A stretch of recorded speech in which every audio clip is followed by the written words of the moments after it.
Very good evening, welcome to the debate.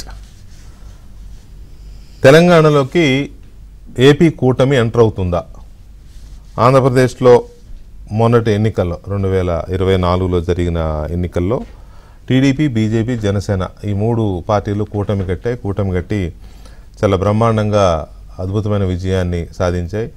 175కి 164 సీట్లు సాధించి super strike రేట్తో 95% strike రేట్తో అక్కడ ప్రభుత్వాన్ని ఏర్పాటు చేశాయి.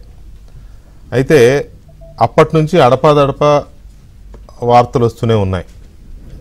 ఏపీలో ఏర్పాటైన ఈ కూటమి తెలంగాణకు కూడా పాకుతుంది, తెలంగాణలో కూడా ఈ కూటమి రాజకీయం చేస్తుంది అనేది అప్పుడప్పుడు అడపాదడపా వార్తలు వస్తున్నాయి. అది పొలిటికల్ కారిడార్స్లో కావచ్చు, లేకపోతే మీడియాలో కావచ్చు, సోషల్ మీడియాలో కావచ్చు, లేకపోతే నలుగురు పార్టీ నాయకులు కలిసి మాట్లాడుకున్నప్పుడు, వివిధ పార్టీల నాయకులు కలిసి మాట్లాడుకున్నప్పుడు జరిగే చర్చ కానీ ఏ సందర్భం వచ్చినా కూడా అది వస్తూనే ఉంది, ఎక్కడో చోట మనం వింటూనే ఉన్నాం. ఇంకొక మాట చెప్పాలి, ఫర్ దట్ మ్యాటర్ చెప్పాలి అని అంటే, ఈసారి తెలంగాణలో ఏర్పాటు చేయబోయే ఎన్డీఏ కూటమిలో బీఆర్ఎస్ కూడా ఉంటుందనే టాక్ కూడా ఉంది. అది ఉంటుందా ఉండదా, నిజమా అబద్ధం పక్కన పెడితే టాక్ అంటున్నా నేను. బీజేపీ, బీఆర్ఎస్, టీడీపీ ఒక కూటమిగా ఉండబోతున్నాయి వచ్చే ఎలక్షన్ల నాటికి తెలంగాణలో అనే చర్చ కూడా ఉంది.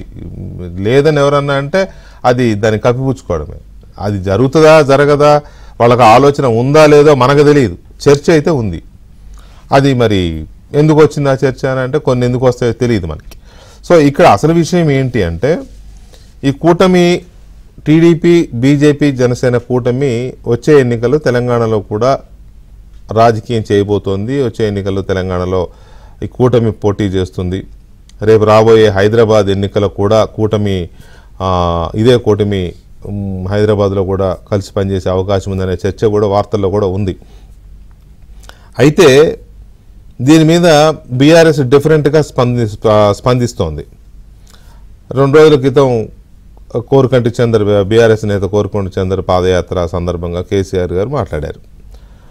మాట్లాడుతూ ఆయన మరోసారి చంద్రబాబుని ఎకసెక్కాలాడారా, లేకపోతే చంద్రబాబుని అడ్డం పెట్టుకొని ప్రజల్ని ప్రొవోక్ చేయాలనుకున్నారా, లేకపోతే చంద్రబాబుని తక్కువ చేసి చూపించాలనుకున్నారా, లేకపోతే చంద్రబాబుని మరోసారి ఏదో ఒక బూచిగా మహమ్మారిగా చూపించాలనుకున్నారా, అదే స్ట్రాటజీ ఉంటుంది కదా, అందులో భాగంగా అన్నారో తెలియదు. కానీ 2 రకాల టాపిక్స్ ఉన్నాయి ఆయన అన్న దాంట్లో. ఒకటి, వాళ్ళ గజెట్ పత్రికలోనే నమస్తే తెలంగాణలోనే రాసిన ఇదేమో, ఇక్కడ పాలకులు సరిగా పాలిస్తలేరట, ఆంధ్ర నుంచి చంద్రబాబుని తీసుకొస్తారట ఈడికి, ఇక అది ఒకటే తక్కువైపోయింది, దాని మీద తెలంగాణ యువత అప్రమత్తంగా ఉండాలి అని ఒక మాట అన్నారు ఆయన.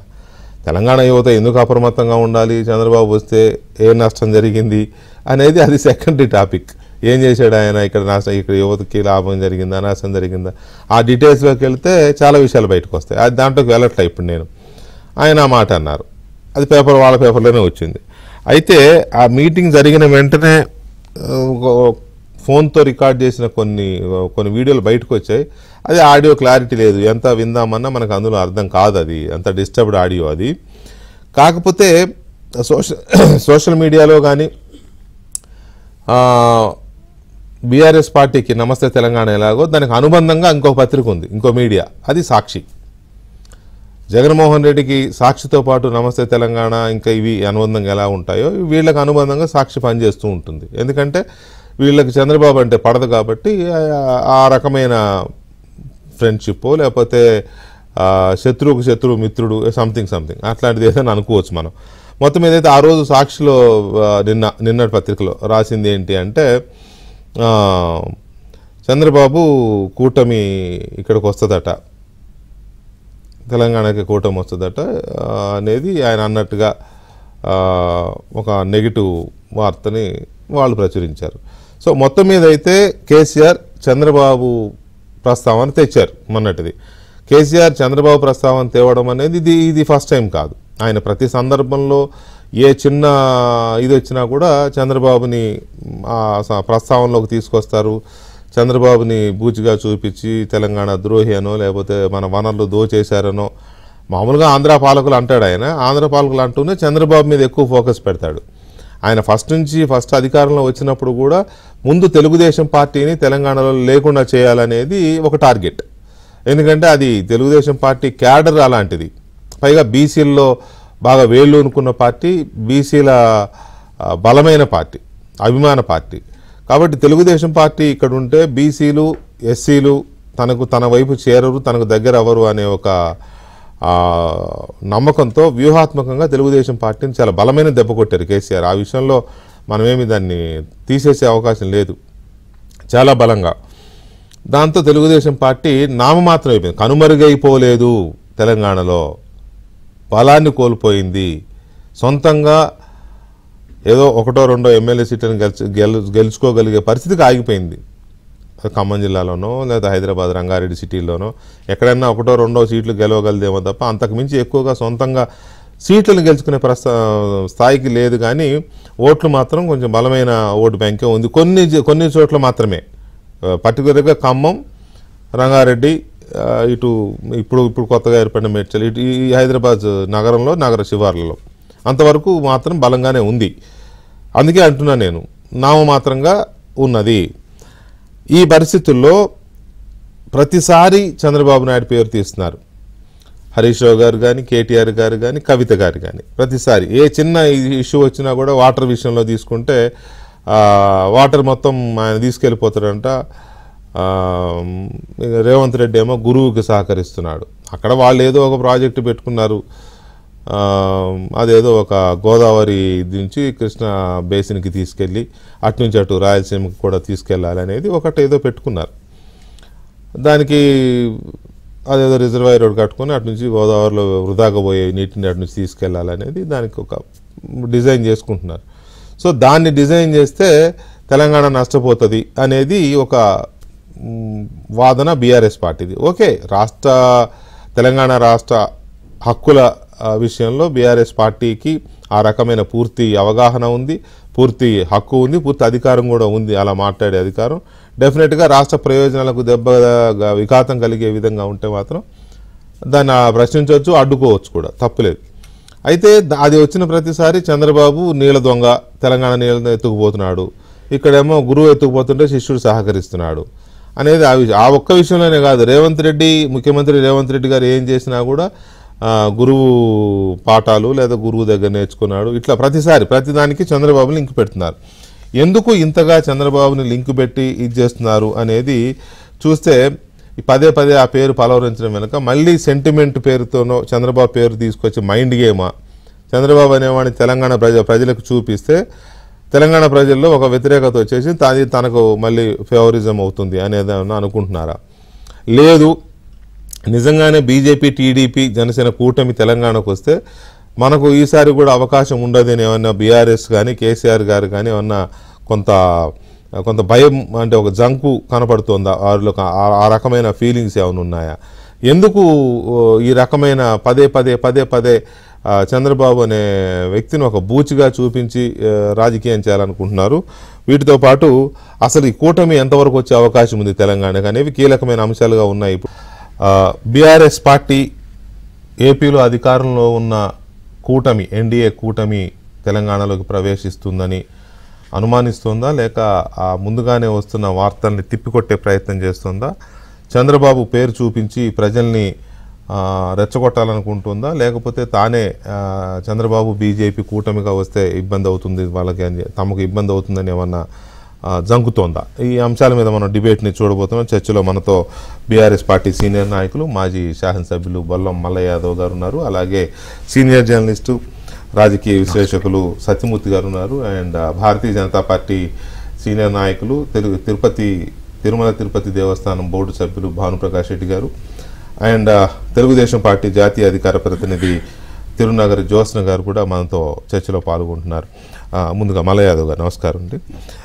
ఎందుకు రిపీటెడ్గా చంద్రబాబు నాయుడు పేరు వస్తూ ఉంటుంది ప్రతి సందర్భంలో కూడా? వారు పార్టీ అధ్యక్షులే కదా, మాజీ ముఖ్యమంత్రి. తప్పకుండా తెలుగుదేశం అని అంటే ఈరోజు చంద్రబాబు నాయుడు గారు.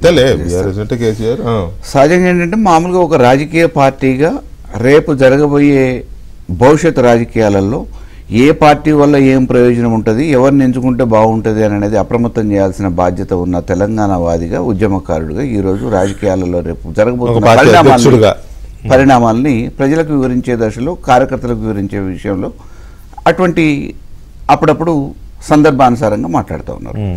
ఇప్పుడు మేము రాజకీయంగా ఆల్రెడీ ఇక్కడ పరిపాలించిన పార్టీ, ఇక్కడ ఆవిర్భవించిన పార్టీ, ఎవరు వద్దనటానికి ఏం అవకాశాలు లేవు. కానీ ఈరోజు కాంగ్రెస్కు ఓటేసి ఏ రకంగానైతే బోర్లబొక్కల తెలంగాణలో ప్రజలు పడ్డారో, ఇబ్బందులు పడుతున్నారో, ఇటువంటిది మళ్ళీ పునరావృతం కాకుండా ఆలోచించి నిర్ణయం తీసుకోమని చెప్పేసి ప్రజలకి హితబోధ చేయడంతో పాటు కార్యకర్తలను కూడా చైతన్యవంతం చేసి తెలంగాణను తెచ్చుకున్న తెలంగాణని కాపాడుకునే ప్రక్రియలో ఎవరైనా అధికారం కోసం అనేక రకాలుగా ప్రయత్నాలు చేస్తుంటారు. కాబట్టి ఈ ప్రయత్నంలో భాగంగా వేరువేరోళ్ళు కూటమిల పేరు మీద కానీ పార్టీల పేరు మీద కానీ రకరకాలుగా వచ్చే అవకాశాలు ఉన్నాయి. కాబట్టి ఈ తెలంగాణని రక్షించుకోవడానికి అందరూ కూడా సంసిద్ధం కావాలనే ఒక ప్రయత్నంలో భాగంగా సందర్భానుసారంగా మాట్లాడింది.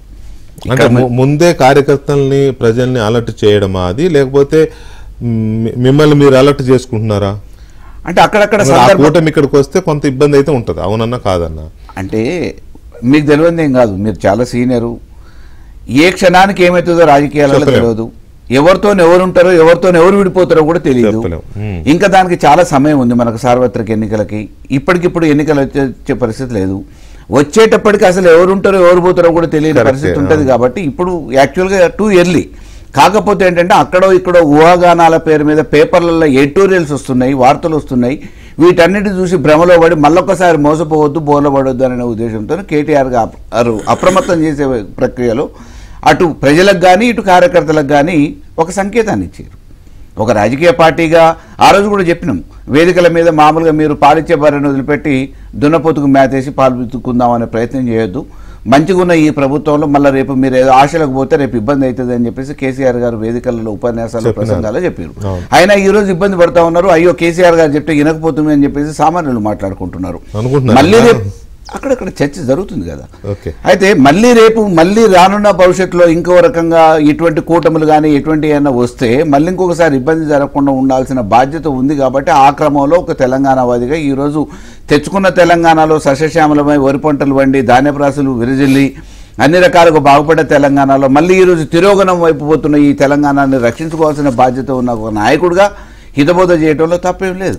తప్పు ఒప్పు నేను మాట్లాడటం ఒక రాజకీయ పార్టీ అధ్యక్షుడిగా ఆయన మాట్లాడడము, ఆయన కార్యకర్తలకు ఇది చెప్పుకోవడం అది ఆయన స్వేచ్ఛ, నేను కాదనట్ల. కాకపోతే ఇక్కడ ఏంటంటే కూటమి తెలంగాణలో అరంగేట్రం చేయబోతోంది, లేకపోతే కూటమి తెలంగాణలో నెక్స్ట్ స్టెప్ వేయబోతోంది అని నమ్ముతోందా బీఆర్ఎస్ పార్టీ కానీ కేసీఆర్ గారి అనేది ఇక్కడ చర్చ. అది ఇప్పటి వరకు కూడా ఊహాగానాలే. ఇప్పుడు బీజేపీ ఊహాగానాలే అని మీరే అంటున్నారు. ఊహాగానాలే అని తెలిసిన దాని మీద అంత స్ట్రాంగ్ హితబోధ చేయడం అనేది సచిమూర్తి గారు అంటే ఒక్క నిమిషం, అమిత్ షా గారు కానీ ఇటు మామూలుగా చంద్రబాబు నాయుడు గారు కానీ ఇంకో నాయకుడు ఆ కూటమిలో ఉండే ఏ పార్టీ వాళ్ళు కానీ అధికారికంగా ఇంతవరకు ప్రకటన చేయలేదు. కానీ ఊహించి ఆల్రెడీ ఊహాజనితాలు పేపర్లలో రాస్తున్నారు కదా ఎడిటోరియల్స్. సో దీన్ని ఎటువైపు తీసుకుపోతున్నారు, డైవర్ట్ చేస్తున్నారు, రేపు మామూలుగా జరగబోయే ఇబ్బంది ఉంటుంది అనేది ఒక సంకేతం ఇవ్వడానికి మాట్లాడిన. మీరు అన్న దాంట్లో ఒక పాయింట్ నేను ఒప్పుకుంటాను మల్ల యాదవ్ గారు, మీడియాలో ఊహించి రాస్తున్నారు కదా అనేది. కానీ బాధ్యత గల మీడియా ఏది కూడా ఊసుపోకనో లేకపోతే ఏం తోచకనో రాయదు. ఎనీ మీడియా, అది బాధ్యత గల ఏ మీడియా, నేను అది ఈనాడ, ఆంధ్రజ్యోతి, సాక్ష, ఇంకోటి నమస్తే తెలంగాణ, నేను పేర్లు పెట్టట్లేదు. రెస్పాన్సిబుల్ మీడియాగా ఉన్న ఏ మీడియా పత్రిక అయినా టీవీ అయినా కళలో వచ్చిందనో లేకపోతే ఊహల్లో వచ్చిందనో రాయరు. ఎక్కడో దానికి ఒక లీడ్ దొరుకుతుంది, దాన్ని ఉన్న అనుభవంతో అంచనాలు వేసుకుంటూ రాస్తారు. అది నమ్మారు కాబట్టి కేసీఆర్ గారు వాళ్ళు బయటపడ్డారు. దాంట్లో రెండో ఆలోచన లేదు. తప్పకుండా అటువంటిది జరిగితే రేపు జరగబోయే నష్టాన్ని కూడా వివరించడానికి తప్పలేదు. నేను అందుకే అంటున్నా, ఆయన చెప్పడాన్ని నేను తప్పట్టట్లే. అయితే ఇక్కడ చాలా ఊహాజనితము, చాలా టైం ఉంది ఇంకా అని అనుకుంటున్నప్పుడు ఇంత టూ ఎర్లీ అని కూడా అంటున్నారు మల్ల యాదవ్ గారు. ఇంత టూ ఎర్లీగా కేసీఆర్ గారు అంత ఘాటుగా ఎందుకు స్పందించారు అనేది నాకు అర్థం కాలేదు. కొన్నిటిని మౌనం వహిస్తే కూడా బాగుండదు కదా. ఆయన మౌనమే కదా ఎక్కువ వహించున్నది. మీరు ఒక మాట అన్నారు ఇందాక, ఎలక్షన్ ముందు చాలా వేదికల్లో మాట్లాడారు, ఏదో బయటది అదే జరిగింది కదా ఎప్పుడు అంటున్నారు మరి. ఆయన ఆ మాట కూడా అన్నాడు. ఇప్పుడు ఇంకో మాట ఏమని, నన్ను ఓడిసా పోయి ఫామ్ హౌస్ లో పనుకుంటా, నాకు వచ్చింది ఏముంది అన్నాడు. అదే జరుగుతోంది. సో అందువల్ల సో ఇది ముందుగానే ఊహించడం వల్ల ఇంత ఘాటుగా స్పందించడం అవసరం ఏంటని సత్యమూర్తి గారు అంటే ఇక్కడ కేసీఆర్కి స్ట్రాటజీలు మనం ఎవరూ చెప్పక్కర్లేదు కానీ, బట్ ఏంటి అంటే ఆయన ఒక రకమైన భయంలో ఉన్నట్టుగా నాకైతే అనిపిస్తున్నదండి. అంటే ఇదివరకటి కాన్ఫిడెన్స్ అతనిలో కనపట్టలేదు. ఓకే, అందుకని కాన్ఫిడెన్స్ కనపడితే ఆయన ఈ విధంగా మాట్లాడాల్సిన అవసరం లేదు. ఎందుకంటే స్ట్రాటజీ మార్చుకోవాలి. ఇప్పుడు రెండు తెలుగు రాష్ట్రాల్లో చాలా రకరకాల రాజకీయ మార్పులు, సమీకరణలు జరుగుతూనే ఉంటాయి కూడా. ఇప్పటి వరకు జరిగిన రాజకీయ సమీకరణలు చూసినా కానీ ఈ కామెంట్ చేయాల్సిన అవసరం లేదు. అన్లెస్ అంటే ఆయనకి సమాచారం లేదు అని మనమేమి అనక్కర్లేదు. ఆయనకి సమాచారం, ఎంత సమాచారం ఉన్నా ఇప్పుడు ఈ కామెంట్ చేయటం ద్వారా పార్టీని అంటే ఒక చోటకి తెచ్చుకుందాము, లేదు పార్టీలో ఉన్న అంటే మళ్ళీ తెలంగాణ వాదాన్ని భుజానికి ఎత్తుకుందాము అని ప్రయత్నం చేయటం అనేది అది ఎందుకో లాజికల్గా అనిపించట్లే.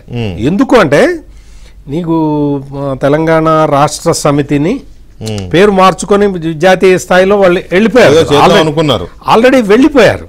అంటే ఆ ఎక్స్ట్రీమ్ స్టెప్కి వెళ్ళిన వ్యక్తి మళ్ళీ వెనక్కి వచ్చి మళ్ళీ పాత విషయాలను తీసుకురావటం అనేది అది ఎందుకో కరెక్ట్ అనిపించట్లేదు.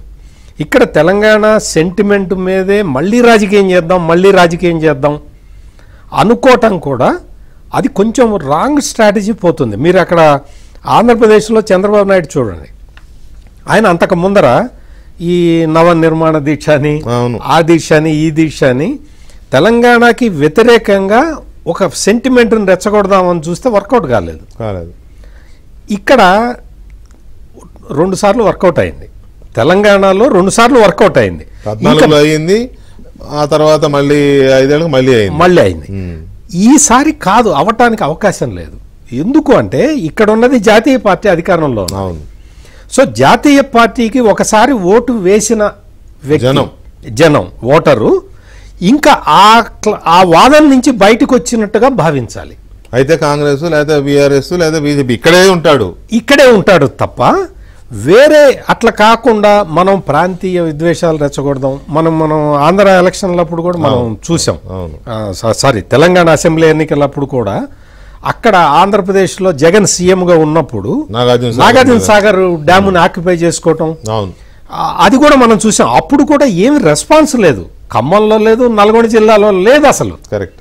సో అంటే వీటన్నిటి బట్టి మనం ఆలోచించాల్సింది ఏంటి అంటే ఇక తెలంగాణ సెంటిమెంట్ మీద ఇంకా రాజకీయం కంటిన్యూ చేద్దాం అనుకోవటం అనేది స్ట్రాటజికల్ మిస్టేక్ అవుతుంది. ఇప్పుడు కేసీఆర్ని చూస్తే ఆటోమేటిక్గా తెలంగాణ సెంటిమెంటే గుర్తొస్తుంది, వేరేది కాదు. అంతే కదా, ఆయన వేరే ఆర్గ్యుమెంట్లు ఏం చెప్పక్కర్లేదు, ఆయన కొత్తగా చెప్పక్కర్లా. సో ఆ కాన్ఫిడెన్స్ తోటి కేసీఆర్ ప్రవర్తిస్తే రాజకీయాల్లో హుందాతనం ఉంటుంది, ప్లస్ స్ట్రాటజీ కూడా మార్చుకోవాల్సిన అవసరం ఉంది. మీరు ఇప్పుడు అంతకు ముందర నవనిర్మాణ దీక్షలు, ఆ దీక్షలు, ఈ దీక్షలు అని పెట్టిన చంద్రబాబు నాయుడు ఇప్పుడు దాని నుంచి అది మాట్లాడలేదు. చూడండి, దాని నుంచి బయటకు వచ్చేసారు, దాని నుంచి పూర్తిగా బయటకు వచ్చేసారు. బయటకు వచ్చేసి నేను విజన్ స్వర్ణాంధ్ర విజన్ 2047 చెప్తూ నేను ఆల్రెడీ ప్రూవ్ చేశాను, హైదరాబాద్ లో సైబరాబాద్ నేనే డెవలప్ చేశాను, ఆల్రెడీ నా ఆర్గ్యుమెంట్స్ ప్రూవ్ అయిపోయినాయి, నేను డిమాన్స్ట్రేట్ చేశాను నా స్ట్రెంగ్త్ ఎంతో అని చెప్పి ఆంధ్ర ప్రజలకి చెప్తూ ఉన్నాడు ఆయన. అంటే హీ కంప్లీట్లీ షిఫ్టెడ్. అంటే ఆ పాలసీ ఈ రకమైన పాలిటిక్స్ కాకుండా తన ప్రజల్ని తానే కన్విన్స్ పోల్సి అది లేదు, అది జరుగుతున్నది. ఇక్కడ తెలంగాణ విషయంలోకి వచ్చేసరికి తెలంగాణలో తెలుగుదేశం పార్టీ ఇంకా కొంత క్యాడర్లో ఉన్నది. క్యాడర్లో ఇప్పుడు కొంత క్యాడర్ చెదిరిపోయింది. ఆ చెదిరిపోయిన క్యాడరు బీఆర్ఎస్ దగ్గర ఉన్నది. మొత్తం ఇంకా వేరే వైపు చూడలేదు. అక్కడ కాంగ్రెస్ వాళ్ళు కనుక వైసీపీలో ఉన్నట్టు, ఎగ్జాక్ట్లీ టీడీపీ వాళ్ళు బీఆర్ఎస్ లో, ఎందుకంటే అంతా ఒకటే స్కూల్ కదా, కేసీఆర్ గారు కూడా టీడీపీ స్కూలే కదా. సో ఇప్పుడు చంద్రబాబు నాయుడు పదే పదే నేను హైదరాబాద్ నేను డెవలప్ చేశాను, తెలంగాణకు వచ్చే మేజర్ ఆదాయం అంతా కూడా హైదరాబాద్ నుంచి వస్తున్నది, ఆ హైదరాబాద్ నేను డెవలప్ చేశాను అని ఆయన తడతడకి చెప్తూ ఉన్నాడు ఈ మధ్యకాలంలో. అది వీళ్ళకి ఇష్టం లేదు. అది వీళ్ళకి కొంచెం ఏదో ఇదిగా ఉంటుంది. కొంచెం మనం ఇదిగా ఆలోచిస్తే చంద్రబాబు నాయుడు గారు ఆ రోజున హైదరాబాద్ను తెలంగాణ డెవలప్ చేసే ఆలోచనలో కేసీఆర్ గారి పాత్ర కూడా ఎంతో కొంత ఉండి ఉంటుంది, ఖచ్చితంగా ఉంటుంది. ఎందుకంటే ఆయన అప్పుడు కీలకమైన రోల్ ప్లే చేశాడు. శ్రమదానం అని వీళ్ళందరూ క్లాసులు చెప్పింది ఆయనేనంట, సిలబస్ రాసింది కూడా ఆయనే. కాబట్టి దాన్ని నెగిటివ్ గా అయితే ఒకటి కేటీఆర్ గారు 2-3 సందర్భాల్లో Hyderabad IT corridor growth Chandrababu Naidu పేరు చెప్పారు. నేను అదే చెప్పాను. కేటీఆర్ ఏమో చంద్రబాబు పేరు ఇప్పటికీ చాలా సార్లు తీశాడు, బయటికి తీశాడు. కేసీఆర్ ఏమో ఆ స్టాండ్ తీసుకుంటున్నారు. కానీ ఎలక్షన్లు అప్పుడు మాత్రం అందరూ కట్టకట్టుకుని బూచిగా చూపిస్తారు. చంద్రబాబు బూచోడు వస్తున్నాడు అంటే చూపిస్తారు. రైట్, ఒక్క నిమిషం. జ్యోత్స్న గారు గుడ్ ఈవినింగ్ అండి. నమస్కారం సార్, మీకు ప్యానెల్ లో ఉన్నటువంటి పెద్దలకి ప్రేక్షకులకి నమస్కారం. థ్యాంక్ యూ జ్యోత్స్న గారు. జ్యోత్స్న గారు, ఈ రకమైన పదే పదే చంద్రబాబు నాయుడు గారి పేరుని పలవరించడము, ప్రస్తావించడము ఎందుకు అనుకోవచ్చు మనం? ఎందుకంటే ఎప్పుడో ఒకసారి అనుకుంటే అది వేరు, కానీ అది ఒక స్లోగన్ అయిపోయింది.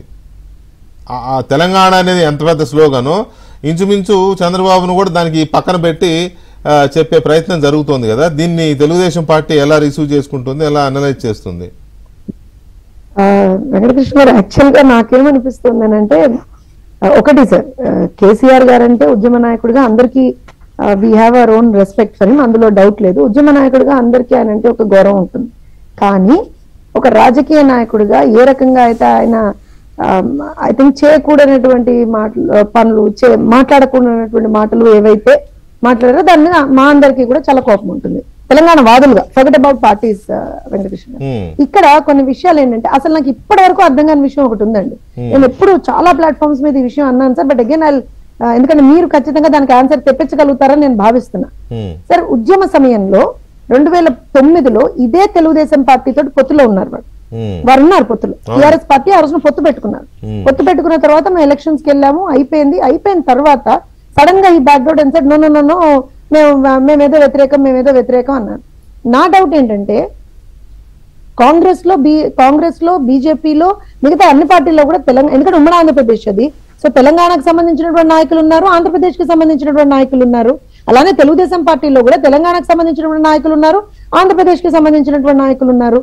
కానీ ఓన్లీ తెలుగుదేశం పార్టీని ఎందుకు బూచిగా చూపించారు అని అంటే, ఇందాక సత్యమూర్తి గారు ఇచ్చినటువంటి లాజిక్, వాళ్ళకంటూ వాళ్ళకు ఒక క్యాడర్ లేదు వెంకటకృష్ణ గారు, లేదు సార్, వాళ్ళకంటూ వాళ్ళకు ఒక క్యాడర్ లేదు, అన్ని అప్పు తెచ్చుకున్న క్యాడర్లే ఇవన్నీ కూడా. సో డెఫినెట్ గా వాళ్ళ భయం ఏంటంటే 24 గంటలు కూడా అమ్మో మేం బలపడితే, అందుకే మొదటి రోజు నుంచి మీరు గమనించండి, వాళ్ళ టార్గెట్ తెలుగుదేశం పార్టీ.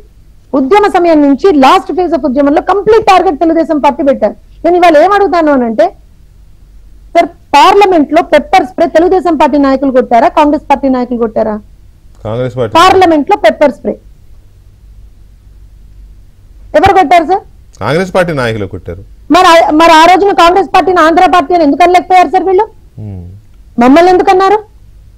హైదరాబాద్ నడిబొడ్డున పుట్టినటువంటి పార్టీ మాది, తెలంగాణ ప్రాంతంలో అత్యధిక శాతంలో సీట్లు పొందినటువంటి పార్టీ మాది, తెలంగాణ ప్రాంతంలో అత్యధికమైనటువంటి డెవలప్మెంట్ చేసినటువంటి పార్టీ మాది. ఇవాళకి కూడా వెంకటకృష్ణ గారు, మీరు మారుమూల పల్లె ప్రాంతానికి వెళ్తే తెలుగుదేశం పార్టీ హయాంలో చేసినటువంటి డెవలప్మెంట్ కి సంబంధించినటువంటి శిలాఫలకాలు కనపడతాయి మీకు. అవును, నేను ఎందుకు చెప్తున్నాను అంటే, దట్ హస్ బీన్ దేర్. అంటే మేము ఒక తెలంగాణలో ఒక అంతర్భాగం. మీ రాజకీయ ప్రయోజనాల కోసం మమ్మల్ని చంపే ప్రయత్నం చేశారు మీరు. ఒక లెవెల్ వరకు ఎస్ దే హావ్, ఎందుకనంటే వాళ్ళు నిలబడాలి అని అంటే మేము చచ్చిపోవాలనుకున్నారు వాళ్ళు. కేసీఆర్ గారి మోడల్ జాతరండా అది, నేను అది తప్పంటాను. మీరు ఒక రాజకీయ నాయకులుగా ఉన్నప్పుడు మీ కాళ్ళ మీద మీరు నిలబడే ప్రయత్నం చేయండి. రాజకీయంగా పాలిటిక్స్ అంతే, ఒకళ్ళు తొక్కేసుకుంటే వెళ్ళిపోవడమే పాలిటిక్స్. సార్ నేను ఏమంటున్నాను, దొక్కేయడం ఓకే సార్, ఫైన్, మీరు తప్పులు చెప్పండి, అన్ని చెప్పండి. కానీ ఒక్క చిన్న మాట, తెలంగాణ ఎవరు జాగీర్ కాదు కదా సార్. ఇవాళ ఊహాగానాలు వస్తున్నాయి, ఎడిటోరియల్స్ వస్తున్నాయి కాబట్టి మేము ఇట్లా మాట్లాడతామంటే తప్పు కదా సార్. ఇప్పుడు వీళ్ళు వచ్చి ఆంధ్రాలో పార్టీ పెడతామన్నారు, ఒక ఆఫీస్ ఓపెన్ చేసుకున్నారు, కొన్ని రోజులు ఆయన ఎవరినో అధ్యక్షుడిగా కూడా పెట్టామన్నారు, fine, nobody objected. Nobody objected, sir. Why would we object? కదా అలాంటప్పుడు ఇక్కడ పుట్టినటువంటి పార్టీ, ఇక్కడ ప్రజలకు సేవ చేసినటువంటి పార్టీ అయినా సరే. ఇంకొక విషయం వెంకటకృష్ణ గారు, నాకు చాలా బాధ ఎక్కడేసింది అని అంటే, తెలుగుదేశం పార్టీ తెలుగు ప్రజల కోసం పుట్టినటువంటి పార్టీ. తెలుగు ప్రజలు ఎక్కడుంటే అక్కడ తెలుగుదేశం పార్టీ ఎగ్జిస్టెంట్ గా ఉంటుంది సార్. వాళ్ళు వద్దనుకున్నా, అవుననుకున్నా, కాదనుకున్నా, ఇలాంటి రాజకీయ పార్టీలు ఎన్ని కుప్పిగంతులు వేసినా సరే తెలుగుదేశం పార్టీ ఖచ్చితంగా తెలుగు ప్రజల కోసం పుట్టాం, తెలుగు ప్రజల కోసమే మేము పనిచేస్తాం సార్. 42 ఏళ్ల మా పార్టీ ప్రస్థానంలో హైయెస్ట్ హైస్ చూసాను, లోవెస్ట్ లోస్ చూసాను సార్. నేను చూడండి ఏమని చెప్పండి.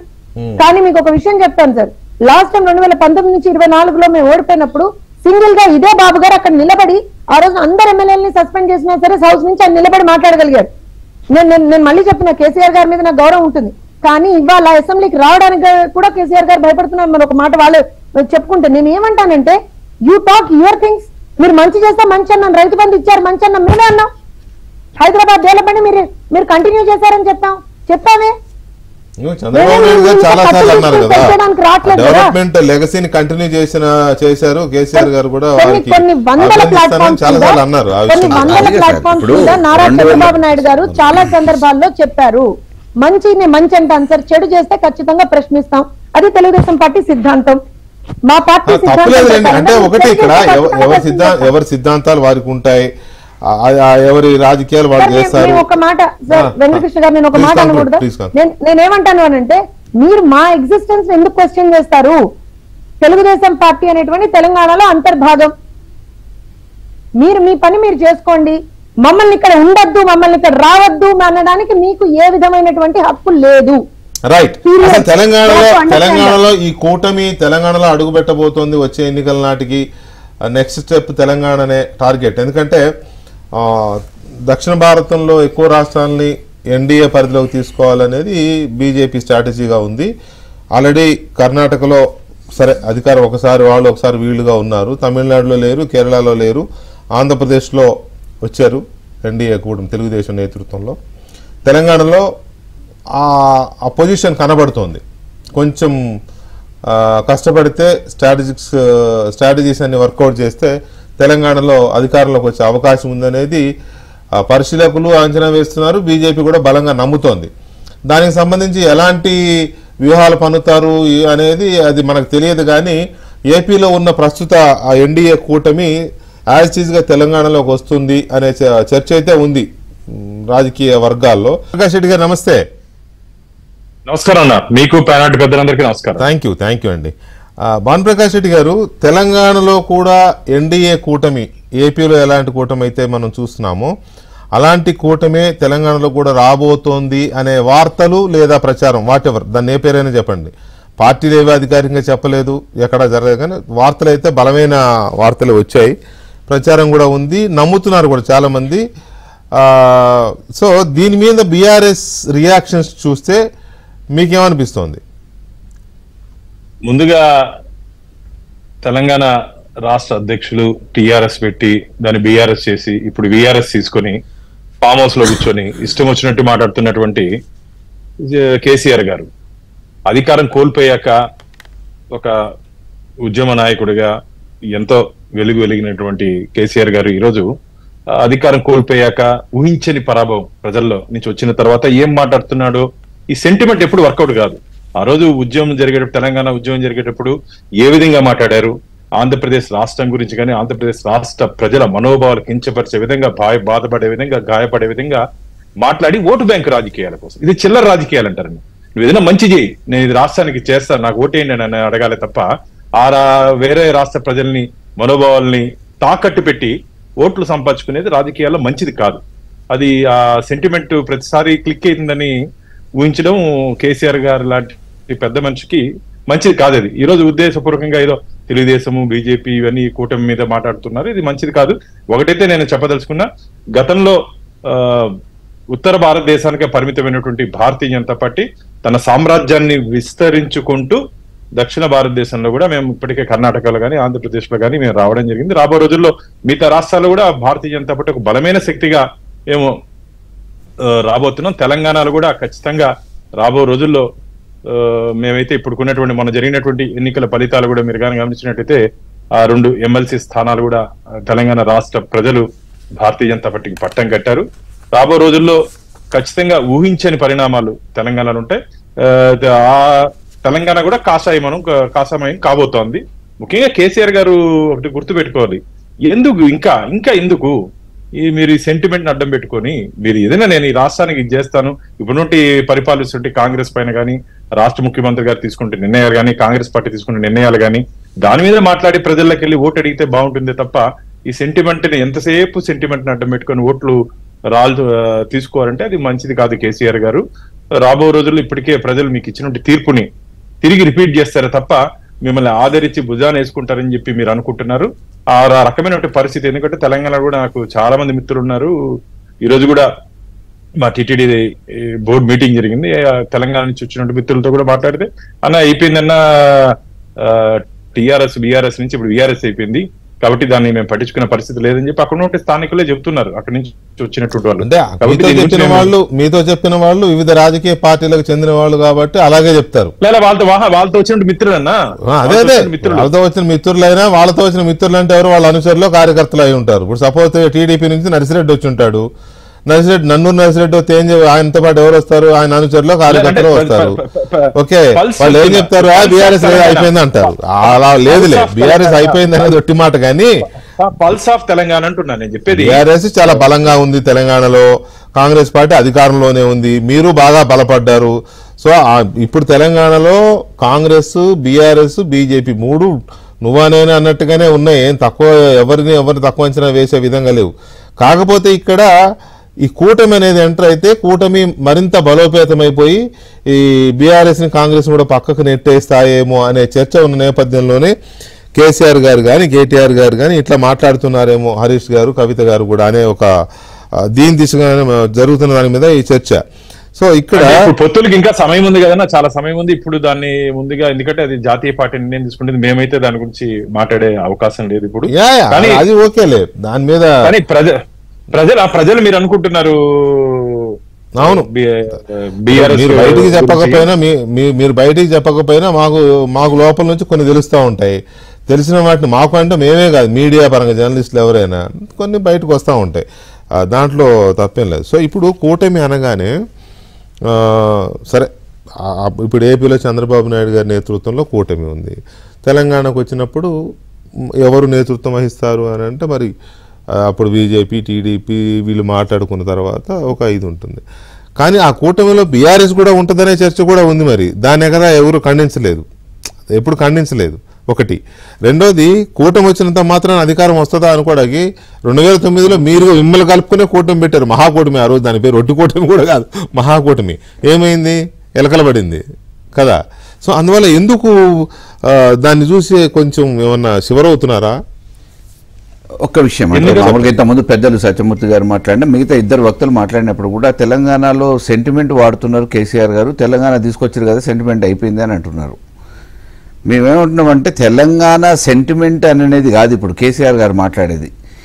ఏ వివక్షకు గురైందో, ఏ పక్షపాతానికి గురైందో ఆ తెలంగాణ కోసం కొట్లాడిన నాయకుడిగా ఇప్పుడు కూడా ఆ తెలంగాణ ప్రజల ఆకాంక్షలు నెరవేర్చడానికి చేసే ప్రయత్నంలో ఇబ్బంది పడకుండా ఉండటానికి మాట్లాడుతున్న ప్రతిసారి సెంటిమెంట్ అని ప్రతిపక్షం వాళ్ళు అంటున్నారు, వేరే వాళ్ళు అంటున్నారు. కానీ మేము సెంటిమెంట్ కాదు, తెలంగాణ ప్రజల ఇంట్రెస్టే మా ఇంట్రెస్ట్, దానికోసమే మా పార్టీ ఆవిర్భావం. రెండోది, మీరు అన్నట్టు మామూలుగా తెలుగుదేశం ఎప్పుడు లేదండి. 2018 ఎన్నికలలో మహాకూటమి పేరు మీద కాంగ్రెస్తో కలిసే ఉంది. ఆ తర్వాత జిహెచ్ఎంసీ ఎన్నికలు జరిగినప్పుడు ఇక్కడ పార్టిసిపేట్ చేసింది. బీజేపీ కూడా ప్రతి ఎన్నికలలో జనరల్ ఎలక్షన్లో పోటీ చేస్తూనే ఉంది. అనేక సందర్భాలలో అనేక పార్టీలు ఇప్పుడు చెప్పుకుంటున్న కూటమిల పేరు మీద వస్తాయని చెప్పుకుంటున్న పార్టీలన్నీ కూడా తెలంగాణలో ఉన్నాయి. There is a point. ఇప్పుడు మీరే అన్నారు కదా, తెలుగుదేశం పార్టీ ఎప్పుడు లేదు, ప్రతి ఎలక్షన్లోనూ ఉంది. 2009లో ఉంది, 2014లో ఉంది, 2014లో ఎమ్మెల్యేలు కూడా ఉంటే మీరు లాగేశారు అనుకోండి, లేకుండానే చేసి పడేశారు ఎల్పీని, లెజిస్లేటివ్ పార్టీని మొత్తం. మీరు కూడా కదా అప్పుడు? నేను 18కి ఎలక్ట్ అయ్యాను. మీరు 18కి ఎలక్ట్ అయ్యారు. అప్పుడు ఉన్న వాళ్ళందరినీ కలిపేసుకున్నారు. సో అప్పుడు ఎంతమంది? 9 మంది గెలిచారా? టీడీపీకి 9 మంది ఎమ్మెల్యేలు గెలిచారు 14లో. లేదంటూనే. సరే ఓకే, పక్కన పెడదాం. ఇప్పుడు తెలుగుదేశం పార్టీ తెలంగాణలో లేదు, అసలు చచ్చిపోయింది అంటున్నారు, మీరే అంటారు. కేసీఆర్ గారు కొన్ని 100 సార్లు అన్నారు, కానీ ఆయన 100 సార్లు అన్నారు. ఇప్పుడు మీరు చెప్పింది కరెక్ట్ ఉంది. లాస్ట్ జిహెచ్ఎంసీ ఎలక్షన్ లో పోటీ చేసింది, 2018లో కాంగ్రెస్ తో పొత్తు పెట్టుకుని చేసింది. సో ఇవన్నీ ఉన్నప్పుడు లేదని చచ్చిపోయింది అనుకుంటున్న పార్టీ గురించి ఇంత చర్చ ఎందుకు చేస్తున్నారు? మేము ఇక్కడ చర్చ కాదు, మా ఇంట్రెస్ట్ ఎల్లా ఎప్పటి వరకు కూడా ఈ రోజు కాంగ్రెస్ ఎందుకు దీన్ని ఇంత స్ట్రెచ్ చేస్తున్నానంటే, కేసీఆర్ గారు చెప్పింది ఏంటి, ఇక్కడ పాలకులు సరిగా పాలిస్తలేరట, మళ్ళా చంద్రబాబు నాయుడు రావాలని కొంతమంది మాట్లాడుతున్నారు, ఇటువంటి విషయాల పట్ల యువత అప్రమత్తంగా ఉండాలని యువతని గోకాడు ఆయన. ఇప్పుడు స్టిల్ యువతని కెలికాడు. స్టిల్ మేము కూడా అదే చెప్పేది. ఇప్పుడు ఏమంటున్నామంటే ఒకసారి మోసపోయారు. ఈ తెలంగాణ ఆవిర్భావం జరిగిన తర్వాత 2 సార్లు జరిగిన మోసపోయినట్టేగా. 2 సార్లు జరిగిన ఎన్నికలలో తెలంగాణ ప్రభుత్వం ఉన్న తర్వాత జరిగిన అభివృద్ధితో పోలిస్తే ఈ రోజు జరుగుతున్నది ఏంటి అనేది ప్రజలు ప్రత్యక్షంగా చూస్తున్నారు. కాబట్టి ఒకసారి మోసపోయారు, మళ్ళీ ఇంకొకసారి రకరకాలుగా ఈ తెలంగాణ మీద కన్నేసిన నాయకులు పార్టీలు వచ్చే అవకాశం ఉంది. కాబట్టి మీరు అప్రమత్తంగా ఉండాలి అని చెప్పటమే ఉద్దేశం. దానికి సంబంధించి వార్తలు కూడా రకరకాలుగా ఊహాజనితమైన వార్తలు వస్తున్నాయి. కాబట్టి దాని మత్తులో పడొద్దు, ఆ ఉచ్చులో పడి మళ్ళీ తెలంగాణను ఆగం చేసుకోవద్దనే ఒక ఆలోచనతోనే ఈ రోజు ప్రజల్ని కార్యకర్తల్ని అప్రమత్తం చేయడానికి మాట్లాడిన మాటలే తప్ప ఎవరినో మామూలుగా ద్వేషించడానికో వద్దని చెప్పడానికో రెచ్చగొట్టడానికో మాట్లాడిన మాటలు కాదు. ఎవరు అనలేరు, వద్దని మనసులో ఉన్నా అనలేము, అనలేము. ఒకవేళ అన్నా కూడా ఆపలేరు కదా. ఇందాక సోదరు చెప్పినట్టు మేము కూడా ఆంధ్రాలో మా అధ్యక్షుడు ఉన్నాడు కదా,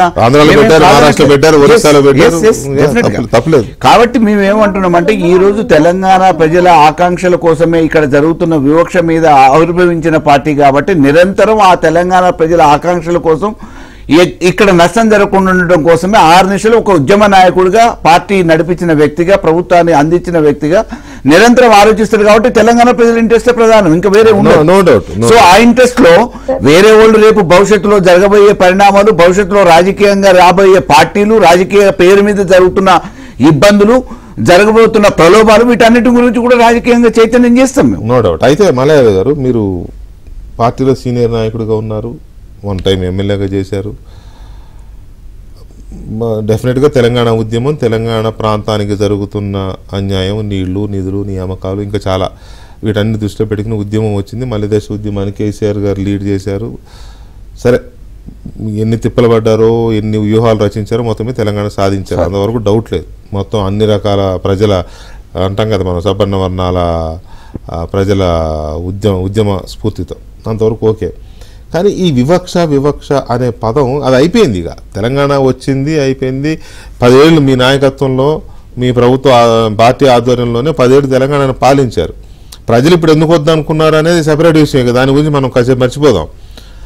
పాలించిన తర్వాత కూడా ఇంకా వివక్ష అనే పదాలు వాడుతూ, లేకపోతే వాడెవడు వస్తున్నాడు ఎత్తుపోతాడు, వీడెవడు వస్తున్నాడు ఎత్తుకుపోతాడు, ఇటువంటి అన్ని ఈ పిల్లలు అన్నం తినకపోతే పిచ్చోడొస్తాడు, బూచోడొస్తాడు, ఎందుకు వీటి వల్ల ప్రయోజనం ఏంటి? నమ్ముతారా ప్రజలు? అంటే మేము ఏమంటున్నామంటే, ఎందుకు అంటున్నామంటే ఎవడొస్తాడు, ఇక్కడ ఉన్నది మీరే, మీరు, నేను, లేకపోతే ఇక్కడ ప్రజలే ఉంటారు. అది కాదు సార్, ఇప్పుడు మా దగ్గర వృధాగా పోతున్నాయి అని చెప్పి సముద్రంలో కలిసిపోయే నీళ్లు ఎవరు తీసుకుపోతే మాకేముందనే ఉద్దేశంతో మేము అధికారంలో ఉన్నప్పుడు కూడా ఆంధ్రాలో పరిపాలించిన వైఎస్ఆర్సీపీ కానీ జగన్ కానీ తీసుకుపోతుంటే మేమేం కాదనిలే.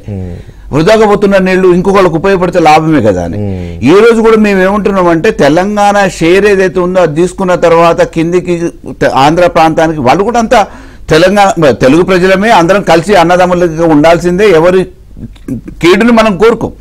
అయితే ఇక్కడ మామూలుగా చంద్రబాబు నాయుడు గారు ఆ రాష్ట్రం కోసం పోరాటం చేస్తున్నారు, దాంట్లో తప్పులేదు. చంద్రబాబు నాయుడు గారు ఆ రాష్ట్ర ప్రజల కోసమే ఉన్నారు కాబట్టి ఆ రాష్ట్ర ప్రజల ప్రయోజనాల కోసం తీసుకుపోతారు వాటర్, మేము దాన్ని తప్పు పట్టట్లే. కానీ ఇక్కడున్న ప్రభుత్వం కూడా చూచుచున్నట్టు కళ్ళుండి మూసుకొని ఇక్కడ తెలంగాణ ప్రజలకి రావాల్సిన వాటాని ఇవ్వకుండా తీసుకుపోతున్నప్పుడు దాని మీద అలర్ట్ కావాల్సిన బాధ్యత ఉంది. కాబట్టి వివక్ష జరుగుతుంది తెలంగాణ సహకరిస్తున్నాడు ప్రభుత్వానికి, చంద్రబాబు నాయుడు ప్రభుత్వానికి, రేవంత్ రెడ్డి గారు అనేది మీ ఆరోపణ. ప్రాక్టికల్ గా లెక్కలతో సహా నీటి వాటాలలో తెలిసిపోయింది. హరీష్ రావు గారు దాన్ని బేస్ చేసుకుని మాట్లాడుతూ ఉంటారు. కేటీఆర్ గారు ఇంకో అంశాన్ని, అందుకే మేము వివక్ష అంటున్నాం. అదే ఇంకొక అంశాన్ని బేస్ చేసుకుని గురువుకు శిష్యుడు సహకరిస్తాడు అని కవిత గారు ఇంకొక టాపిక్ తీసుకుంటారు. నేనేమంటానంటే, ఇప్పుడు ఆయన చెప్పిన, మల్లయ్య గారు చెప్పిన టాపిక్ తీసుకుంటే, సత్యమూర్తి గారు, కేసీఆర్ గారు ఫస్ట్ టర్మ్ ముఖ్యమంత్రి అయినప్పుడు ఇక్కడ, చంద్రబాబు నాయుడు గారు అక్కడ ముఖ్యమంత్రిగా ఉన్నప్పుడు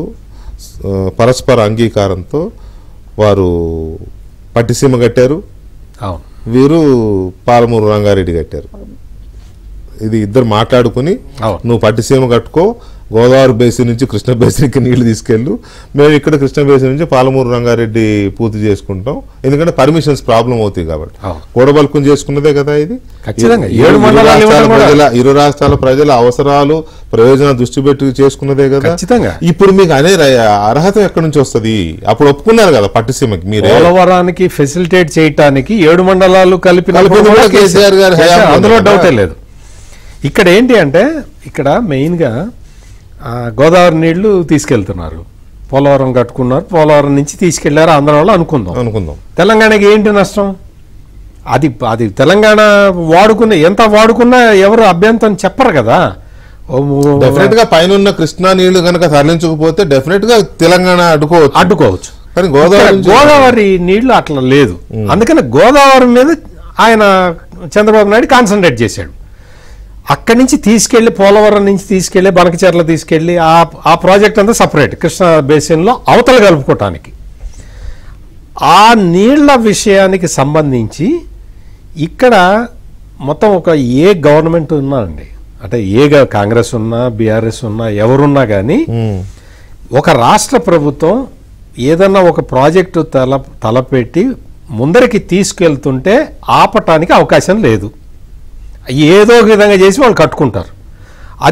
అది మనం కాళేశ్వరం చూసుకున్నా ఏం చూసుకున్నా కూడా ఛత్తీస్గఢ్ ఒరిస్సాలు చాలా అభ్యంతరాలు అవన్నీ ఆగలేదుగా, అన్ని ముందరికి వెళ్తూనే ఉన్నాయి. ఇక్కడ ఏంటంటే పొలిటికల్ విషయాలు కొన్ని ఉంటాయి, పొలిటికల్ ఆస్పెక్ట్స్ కొన్నేమో ఈ నీళ్లకి సంబంధించినవి, వీటికి సంబంధించిన ఆస్పెక్ట్స్ కొన్ని ఉంటాయి. ఈ నీళ్లకు సంబంధించిన ఆస్పెక్ట్ ని రాజకీయాలకు వాడుకోవటం అనేది అది కరెక్ట్ పద్ధతి కాదు. నీళ్లలో మంటలు పుట్టించాలి, నీళ్లలో మంటలు పుట్టించడం అనేది కరెక్ట్ పద్ధతి కాదు. ఎందుకంటే ఇప్పుడు అన్ని రాష్ట్రాలు కూడా మొత్తం అన్ని ఎట్లా వాటర్ యూటిలైజేషన్ ఎట్లా చేయాలా అనే మొత్తం ఈవెన్ నార్త్ ఇండియన్ స్టేట్స్ కూడా అదే ఆలోచిస్తూ ఉన్నాయి. అందుకని డిస్ప్యూట్స్ రేజ్ చేయటం అనేది అది మామూలు అడ్వాన్స్డ్ థియరీ కాదు. Point number 1. ఇంకా పొలిటికల్ విషయాలకు వస్తే చంద్రబాబు నాయుడిని బూచిగా చూపించి ఇక్కడ తెలంగాణ రాజకీయాలు చేయటం అనేది అది అవుట్డేటెడ్ పాలిటిక్స్ అనేది ఒక అది అవుట్డేటెడ్ పాలిటిక్స్. ఎందుకంటే ఇంకా నువ్వు ఆంధ్రాకి వ్యతిరేకంగా మాట్లాడటం వల్ల లేదు, ఇప్పుడు సడన్గా వచ్చేసి ఆంధ్ర పేడ బిర్యానీ అని ఇటువంటి మాటలు మాట్లాడటం వల్ల ప్రయోజనం ఉండదు. మాట్లాడడం లేదు అంటే చెప్తున్నా, అంటే నేను ఎగ్జాంపుల్ చెప్తున్నా. ఇప్పుడు ఆంధ్ర ప్రజల్ని ఇన్సల్ట్ చేయటం అదంతా అయిపోయింది. ఉద్యమాన్ని బిల్డప్ చేసుకోవటానికి చేశారు, అందులో తప్పు లేదు. తెలంగాణ ప్రజల ఆకాంక్ష నెరవేర్చడానికి స్ట్రాటజీస్ ఉంటాయి మాకు అన్నారు, స్ట్రాటజీస్ వేశారు. కానీ ఇప్పుడు స్ట్రాటజీస్ మార్చుకోవాల్సిన అవసరం ఉంది. అడ్వాన్స్డ్ పాలిటిక్స్ చేసుకోవాల్సిన అవసరం ఉంది. ఇక్కడ మీకు తెలంగాణలో కాంగ్రెస్ ప్రభుత్వం అధికారంలో ఉన్న సమయంలో మీరు అక్కడ స్టాలిన్ మీటింగ్ పెడితే మీరు కేటీఆర్ని పంపించారు. అది మీకు ఎట్లా అది బీజేపీ అడ్వాంటేజ్ తీసేసుకొని వీళ్ళందరూ దాని మీద క్యాంపెయిన్ బందిపోట్లు అందరు కలిశారు, అందరు వెళ్ళి చెన్నైలో కలిశారని చెప్పి మొదలు పెట్టేశారు. అది చాలా డిసడ్వాంటేజ్ బీఆర్ఎస్ పార్టీకి. కేటీఆర్ చెన్నై వెళ్ళటం అనేది నాకు తెలిసి it is a political mistake, it is a blunder. వాళ్ళు అక్కడికి వెళ్ళి మాట్లాడటం అనేది చాలా హర్ట్ చేస్తున్నది ఇక్కడ. ఎందుకు అంటే కాంగ్రెస్ పార్టీ అధికారంలో ఉన్నది. అధికారంలో ఉన్న కాంగ్రెస్ పార్టీ తోటి నువ్వు వెళ్ళావు, అక్కడికి వెళ్ళి మాట్లాడొచ్చావు అంటే బీజేపీ అడ్వాంటేజ్ తీసేసుకున్నది, ఆల్రెడీ ప్రజల్లోకి వెళ్తూ ఉన్నది. కానీ ఆ విషయంలో పొలిటికల్గా అడ్వాంటేజ్ అనే విషయం పక్కన పెడితే ఒక నేషనల్ ఇష్యూ కాబట్టి దీని మీద మనం ఫైట్ చేయాలని అనుకున్నప్పుడు అంటే తెలంగాణలో బీజేపీ దాన్ని అడ్వాంటేజ్ గా మలుచుకుంది. తెలంగాణ వరకు అడ్వాంటేజ్ తీసుకుంది.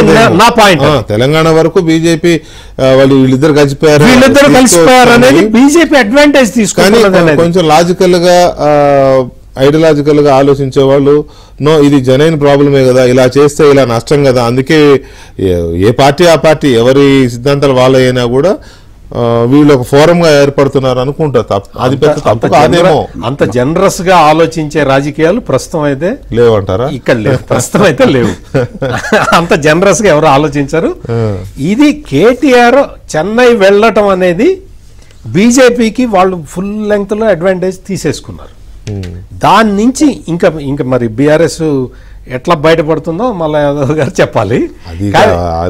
చాలా ప్రజల్లో కూడా చాలా చర్చ నడుస్తుంది. కేసీఆర్ గారు కూడా దాని మీద బాగా కసరత్తులు చేసి పంపుంటారులే అంత ఈజీగా. నేను ఏంటంటే ఇటువంటి పొలిటికల్ మిస్టేక్స్ చెయ్యటం అనేది కేసీఆర్ లాంటి వాడికి ఆయన లాంటి వ్యక్తి చేస్తే మనకు ఆశ్చర్యంగా ఉంటుంది. అంత స్ట్రాటజికల్ మిస్టేక్స్ ఎట్లా చేస్తున్నాడు అని. అంటే ఆయన దాని మిస్టేక్ అనుకున్నారో లేకపోతే రాబోయే రోజుల్లో కాబోయే ఈక్వేషన్స్ కి మరొక కొత్త వేదిక ఇదవుతుంది అనుకున్నారు. తెలియదు కదా. ఇందాకే మల్లయ్య యాదవ్ గారు అన్నట్టుగా ఆనాటికి ఎవరు కలుస్తారో ఎవరు విడిపోతారో తెలియదు. అప్పుడు కాంగ్రెస్ బీఆర్ఎస్ ఎలా ఉంటాయో తెలియదు, బీజేపీ బీఆర్ఎస్ ఎలా ఉంటాయో తెలియదు. సంఖ్య తగ్గితే కూడా మేము మౌనం మా ప్రాంతానికి నష్టం జరుగుతుంటే సంఖ్య తగ్గిపోయి రేపు నిధుల కొరత ఏర్పడుతుంది. జగన్ కాదుగా ఫీల్ అయ్యారు కాబట్టి ఆయన అనేది ఏంటంటే వీళ్ళిద్దరు ఇక్కడ ఉప్పు నిప్పులా ఉంటారు కదా. కాంగ్రెస్ తో సంబంధం లేదు, ఆల్రెడీ మునిగిపోయే పడవ అది. రైట్. అయితే ఇక్కడ జ్యోత్స్న గారు ఈ కూటమి అనే ప్రస్తావన వచ్చినప్పుడు లేదా టీడీపీ అనే ప్రస్తావన వచ్చినప్పుడు టీడీపీకి మళ్ళీ పాత వైభవం వస్తుంది అనే ఆలోచన ఎక్కడైనా ఉండవచ్చునా? బీజేపీలో కానీ కాంగ్రెస్లో కానీ ఆ మాటకు వస్తే కాంగ్రెస్లో కూడా ఆ రకమైన ఆలోచన ఉండవచ్చునా? అందుకే వీళ్ళు ఇంతగా ఆలోచిస్తున్నారా చంద్రబాబు నాయుడు గురించి? సరే, ఇప్పుడు బలవంతులను చూసే వాళ్ళు భయపడతారు. అది దట్స్ అ ఫ్యాక్ట్. అది జగమెరిగిన సత్యం. అని ఎవరేం చేయలేరు దాన్ని. తెలుగుదేశం పార్టీ ఒక బలమైన శక్తి కాబట్టి వీళ్ళు ఎన్నిసార్లు చంపాలని చూసినా వి హావ్ రివైవ్డ్ బ్యాక్ కదా. So they can't digest that first thing. ఇంకోటి వెంకటకృష్ణ గారు ఇందాక అన్న మాట్లాడుతూ ఏమన్నారు అని అంటే మేము చాలా బాగా చేసాం 10 సంవత్సరాలు, ఇప్పుడు ఏం జరగట్లేదు అన్నారు. మా పాయింట్ ఏంటంటే 10 సంవత్సరాల పాటు మీరు చేసినటువంటి మంచిని చెప్పాం, 10 సంవత్సరాల పాటు మీరు చేసినటువంటి చెడుని కూడా చెప్పాం. మేము ఒక చిన్న ఎగ్జాంపుల్ ఇస్తాను. మీ డిబేట్ లోనే ఒక రోజు నేను చెప్పాను సార్, టీఆర్ఎస్ హయాంలోనూ సాంఘిక సంక్షేమ హాస్టల్లో ఉన్నటువంటి పిల్లలు పురుగులన్నం తిన్నారు. ఇవాళ కాంగ్రెస్ హయాంలోనూ పురుగులన్నమే తింటున్నారు. సో ఏం చేంజ్ చెప్పండి నాకు. పార్టీలు చేంజ్ అయ్యా, ఎంత అధికారంలో ఉన్నవాళ్ళు నేను అదే అంటే they can't just literally get away with everything sir. ఇప్పుడు వీళ్ళు అప్పుడు అధికారంలోకి వచ్చిన 6.5 సంవత్సరాల వరకు కూడా తెలంగాణలో మహిళా కమిషన్ ఏర్పాటు చేయలేదు. వీళ్ళు మొదటి టైంలో అసలు మహిళా మంత్రే లేరు. మహిళలకి సంబంధించి అనేక అంశాల మీద వీళ్ళకి ఏ మాత్రం కూడా అవగాహన అప్పుడు వీళ్ళు తెచ్చుకోలేదు, చెయ్యలేదు. మంచి చేసిందంటే 1-2 చేసింది కావచ్చు, కానీ మీ చెడులను చెప్పొద్దంటే ఎట్లా? ఇవాళ కాంగ్రెస్ కూడా అదే చేస్తుంది. చేసినప్పుడు మేము ఖచ్చితంగా క్వశ్చన్ చేస్తాము. క్వశ్చన్ చేస్తే అగోగో చూసినా వాళ్ళు కట్టకట్టుకుని వస్తుందంటే సరే, వాళ్ళ పాలన, వాళ్ళ లోపాలు, వాళ్ళ 10 ఏళ్ల లోపాలు చూసి కాదు ఒక్క మాట జ్యోత్స్న గారు, వాళ్ళ 10 ఏళ్ల పాలన గిట్టకనో నచ్చకనో కాంగ్రెస్ కి అధికారం ఇచ్చారు ప్రజలు. ఓకే, వీళ్ళది గిట్టకపోతే రేపొద్దున ఇంకొకరికి ఇస్తారు. అది ఎవరికి ఇస్తారనేది మనం ఇప్పుడే ఊహించజాలం. నేనేమంటానంటే తెలంగాణలో మళ్ళీ పాత వైభవం కోసం కానీ బలోపేతం అవడం కోసం కానీ తెలుగుదేశం పార్టీ సీరియస్ గా ఉందా అనేది నా పాయింట్. సార్, ఎప్పుడైనా సరే తెలుగుదేశం పార్టీ ప్రజల పక్షాన ప్రశ్నించడానికి సీరియస్ గానే ఉంటుందండి. ఇక్కడ తప్పులు జరుగుతున్నాయి కాబట్టి మేము ప్రశ్నిస్తాం. ప్రశ్నించిన ప్రతిసారి మేము బలపడుతూనే ఉంటాం. మేమేం వెనక్కి ఏమంటారంటే చేతులు కట్టు కూర్చోమండి. ఎందుకంటే తప్పు జరుగుతున్నప్పుడు ప్రశ్నించకపోతే మా పార్టీ సిద్ధాంతాన్ని మేము క్వశ్చన్ చేసినట్టు కదా. మొదటిది. రెండోది, అది అవసరం కూడా అంటాను వెంకటకృష్ణ గారు. ఇవాళ తెలుగుదేశం పార్టీ తెలంగాణలో ఒక బలమైనటువంటి శక్తిగా ఆవిర్భవించడం అవసరం. సబ్బండ వర్గాల కోసం తెలంగాణ తెచ్చుకున్నప్పుడు, బడుగు బలహీన వర్గాల కోసం తెలంగాణ తెచ్చుకున్నప్పుడు ఇవాళ బడుగు బలహీన వర్గాలు ఎక్కడున్నాయనేది ఆలోచన చేయాలి కదా మనం. రాజకీయంగా కావచ్చు, సామాజికంగా కావచ్చు, ఆర్థికంగా కావచ్చు, ఎక్కడున్నారు వాళ్ళు, వాళ్ళ పరిస్థితి ఏంటి? మా పార్టీ పుట్టిందో దాని గురించి కదా. మా పార్టీ నుంచి బయటకు వెళ్ళినటువంటి అన్న అక్కడ కూర్చున్నారు. వారి మనసు మీద ఒకసారి, వారి గుండెల మీద ఒకసారి చేసుకొని చెప్పానండి. బడుగు బలహీన వర్గాల కోసం పుట్టినటువంటి పార్టీ మేం చేసినట్టు ఎవరు చేసిండ్రు? ఇవాళ అట్లాంటి పరిస్థితుల్లో ఒకవేళ తప్పు జరుగుతున్నప్పుడు ఆ వర్గాలకి, ముఖ్యంగా అన్ని వర్గాలకి, ఒక్క వర్గం అని అనట్లేదు, సబ్బండ వర్గాల కోసం తెచ్చుకున్నటువంటి తెలంగాణలో ఇవాళ సబ్బండ వర్గాలకి అన్యాయం జరుగుతున్నప్పుడు అందరి తరఫున కలపడాల్సినటువంటి బాధ్యత మా మీద ఉన్నది. ఖచ్చితంగా చేస్తాం, మేము బలపడతాము. అవసరం మనం ఏం ఆలోచించామంటే, ఏం చర్చించామంటే కేసీఆర్ గారు అలా ఎందుకు అంటున్నారు, కేటీఆర్ గారు ఇలా ఎందుకు అంటున్నారు, ఎందుకు చంద్రబాబునే బూచిగా చూపిస్తారు అని చర్చించాం కదా. కానీ తెలంగాణలో తెలుగుదేశం పార్టీ బలోపేతానికి ఒక మంచి రాష్ట్ర నాయకత్వాన్ని లేకపోతే క్యాడర్ని ముందుకు నడిపే లీడర్షిప్ని తీసుకొచ్చే ఆ ప్రయత్నాలు ఏం కనిపించట్లా. ఎన్టీఆర్ ట్రస్ట్ పోతే అక్కడ comers coming goers going, no askers no checkers అన్నట్టుంది, కానీ రెస్పాన్సిబుల్ లీడర్షిప్ అయితే కనిపించట్లా నిజంగా. మరి అది లేకపోయినా కూడా టీఆర్ఎస్ నాయకులు ఎందుకు రావాలనుకుంటున్నారు, దాని గురించి నాకు అర్థం కావట్లేదు. సార్ నేను ఒక 2 పాయింట్స్ చెప్తాను సార్. ఒకటి ఏంటంటే ఖచ్చితంగా మాకు there is a revamp every year or every 2 years before the Mahanadu. అది మీకు కూడా తెలుసు sir, that will happen this time. ఒకటి రెండోది ఏంటి అని అంటే కొంత ఏమంటారంటే లాగ్ వచ్చినటువంటి మాట వాస్తవం. దానికి పలు కారణాలు ఉన్నాయి. ఉన్నటువంటి పాత అధ్యక్షులు వెళ్ళిపోవడం కావచ్చు, తర్వాత జరిగినటువంటి పరిణామాలు కావచ్చు, అన్నింటినీ కన్సిడరేషన్ లోకి తీసుకొని we are coming with new very strong team. మొట్టమొదటి. రెండో పాయింట్. మూడో పాయింట్, వాళ్ళు ఎందుకు అట్లా చంద్రబాబు నాయుడు గారిని చూసి భయపడతారు, తెలుగుదేశం పార్టీని చూసి భయపడతారు అంటే ఒక్కటే కారణం సార్. అక్కడ స్ట్రాంగ్ రీజన్ ఏంటంటే we have a very strong base in Telangana sir, very strong base. Sir నేను ఒక చిన్న ఎగ్జాంపుల్ చెప్తాను. నాకు తెలిసి ఎంటైర్ ఇండియాలో 37 సీట్లతో we were this opposition party, principal opposition party Rama Rao గారి సమయంలో. ఆ రోజున లీడర్ ఆఫ్ ఆపోజిషన్ తెలంగాణ ప్రాంతంలో ఉన్నటువంటి ఆదిలాబాద్ నుంచి ఇచ్చిందండి తెలుగుదేశం పార్టీ. తెలుగుదేశం పార్టీకి తెలంగాణ ప్రాంతం, మాధవరెడ్డి గారిని, తెలుగుదేశం పార్టీకి తెలంగాణ ప్రాంతం మీద ఉన్నటువంటి ఆ కమిట్మెంట్ వాటేసే అది ఎన్నిసార్లు చూపించుకుంటున్నాం మేము, ప్రతిసారి చూపించుకుంటూనే ఉన్నాం. నేను ఏమంటానంటే, ఎందుకంటే సార్ ఇక్కడ పాయింట్ ఏంటంటే తెలంగాణ ప్రాంతమా ఆంధ్ర ప్రాంతమా అని కాదు. ప్రజలు ఎక్కడ ఇబ్బంది పడితే, ప్రజల వాయిస్ ఎక్కడైతే వినపడాలో అక్కడ తెలుగుదేశం పార్టీ ఉంటుంది, ఖచ్చితంగా ఉంటుంది. సార్ ఇవాళ అంటున్నారు గత 10 సంవత్సరాలు అంటే ఆల్మోస్ట్ ఒక 11 సంవత్సరాలు సార్, 10 సంవత్సరాల వాళ్ళు ఇప్పుడు సంవత్సరం ఉన్నారు వీళ్ళు. ప్రతి పాయింట్ మీద క్వశ్చన్ రేజ్ చేసినటువంటి పార్టీ తెలుగుదేశం పార్టీ. మహిళలకు సంబంధించిన సార్ ఫీజు రీఇంబర్స్మెంట్ కావచ్చు, మెస్ ఛార్జీల పెంపు విషయం కావచ్చు, టీఎన్ఎస్ఎఫ్ పోరాడింది. యువతకు సంబంధించినటువంటి అంశాల మీద ఏమంటారంటే మా యువత విభాగం పోరాడింది. మహిళలకు సంబంధించినటువంటి అంశం మీద మా మహిళా విభాగం పోరాడింది. రైతుల కోసం పోరాడింది. So we are there and we will be there. Jaisingh గారు ఒక్క నిమిషం. ఇప్పుడు బనకచెర్ల పోలవరం నుంచి బనకచెర్లకు నీళ్లు తీసుకెళ్లడాన్ని తెలంగాణ హక్కులను దోచేసుకుంటాడు చంద్రబాబు నాయుడు, దానికి రేవంత్ రెడ్డి సహకరిస్తాడు అని మాట్లాడుతున్నారు కదా బీఆర్ఎస్ నాయకులు. హరీష్ రావు గారు కావచ్చు, కేటీఆర్ గారు కావచ్చు, కవిత గారు అండ్ కేసీఆర్ గారు హిమ్సెల్ఫ్ అండ్ చాలా మంది సీనియర్ లీడర్స్ మాట్లాడుతున్నారు. మరి దాన్ని ఒక సాకుగా చూపించి కాంగ్రెస్ పార్టీని బదనాం చేయదలుచుకున్నారా, లేకపోతే నిజంగానే తెలంగాణ జలాన్ని నీళ్లను తరలించుకుపోతున్నారు కాబట్టి మళ్ళీ బీఆర్ఎస్ అధికారంలో తెచ్చుకుంటేనే అది ఆగుతుందని చెప్పడం కోసం చేస్తున్నారు తెలియదు. కానీ ఇది ఎంతవరకు వర్కౌట్ అవుతుంది, దీన్ని నమ్మవచ్చునా అనేది కూడా నమ్మవచ్చు. భానుప్రకాష్ రెడ్డి గారు అంటే మాట ఎప్పుడు ఎలా మాట్లాడినా తన మాట ఏం మాట్లాడినా నడుస్తుంది అన్నట్టుగా ఉంటుంది కేసీఆర్ గారి వ్యవహార శైలి. ఇప్పుడు ఎలా ఉందంటే పార్టీ స్టాండ్ గోదావరి నుంచి పోలవరం ద్వారా నీటిని ఆ బనకచెర్ల మీదుగా కృష్ణమేసికి తీసుకెళ్లాలని ఏపీ ప్రభుత్వం, మీ కూటమి ప్రభుత్వం ఏదో ప్లాన్ చేసుకుంటోంది. అట్టెట్లా తీసుకెళ్తారు, అది మాకేదో నష్టం జరుగుతుంది, రేవంత్ రెడ్డి దానికి సహకరిస్తున్నాడు అనేది వీళ్ళు చేస్తున్న ఆరోపణ. మరి రోజా గారి ఇంటికి వెళ్ళినప్పుడు రాయలసీమను రతనాల సీమ చేస్తా అని ఎట్లా చెప్పారు ఆయన? ఏ నీళ్ళు ఇచ్చి చేద్దాం అనుకున్నారు రతనాల సీమని? అది పాయింటే కదా. అటువంటి కౌంట్ అవ్వవా? అటువంటి అనేటప్పుడు ఏ ప్రయోజనాలు, తెలంగాణ ప్రయోజనాలు, తెలంగాణ హక్కులు ఇవేం గుర్తురావా? కృష్ణానది నుంచి నీళ్లు ఇస్తేనే కదా రతనాల సీమ అయ్యేది. ఇచ్చేద్దామనేనా తెలంగాణకి గండి కొట్టి? ఏ ఎండకు ఆ గొడుగు పడతారనే సామెత కరెక్ట్ కేసీఆర్ గారికి సరిపోతుంది. ఏ ఎండకు ఆ గొడుగు పడతారని సామెత ఉంది మనకు, అది కరెక్ట్ కేసీఆర్ గారికి సరిపోద్ది. కేసీఆర్ గారు ఉదయం ఏం మాట్లాడతారో, మధ్యాహ్నం ఏం మాట్లాడతారో, రాత్రి ఫామ్ హౌస్ లో పడుకొని తెల్లారితో లేచి ఏం మాట్లాడతారో తెలంగాణ రాష్ట్ర ప్రజలతో పాటు దేశంలో ఉన్నట్టు అందరికీ తెలుసు. వారు ఎప్పుడు ఏ విధంగా స్పందిస్తారు, దేనికోసం స్పందిస్తారు, ప్రజల ఏ విధంగా రెచ్చగొడతారు, ఇవన్నీ మొత్తం అందరూ తెలుసుకునేశారు. కాబట్టి ఈరోజు కేసీఆర్ గారికి విరామం ఇచ్చారు. ఎందుకు వారు ఇంకా ఏదో ఆశయం కోసం తప్పులేదు, రాజకీయాలు పడి లేవడం అన్ని సర్వసాధారణం. కానీ కేసీఆర్ గారు ఇంకా మీరు ఈ సెంటిమెంట్ ని మళ్ళీ ఎందుకు ఇన్నిసార్లు చెప్తున్నా అంటే, సెంటిమెంట్లకి ఓట్లు రాలేతాయనుకోవడం మీ మూర్ఖత్వం నేను చెప్తున్నా. మీరు ఏదైనా అభివృద్ధి పనులు చేస్తానని చెప్పి నమ్మించి నమ్మకం తీసుకురాగలిగితే తప్ప ప్రజలు ఈరోజు ఓటు వేయరన్న. ఇప్పుడు చాలా మార్పు వచ్చింది. ఎందుకంటే ఇప్పుడు చాలా యువత అన్ని గమనిస్తున్నారు.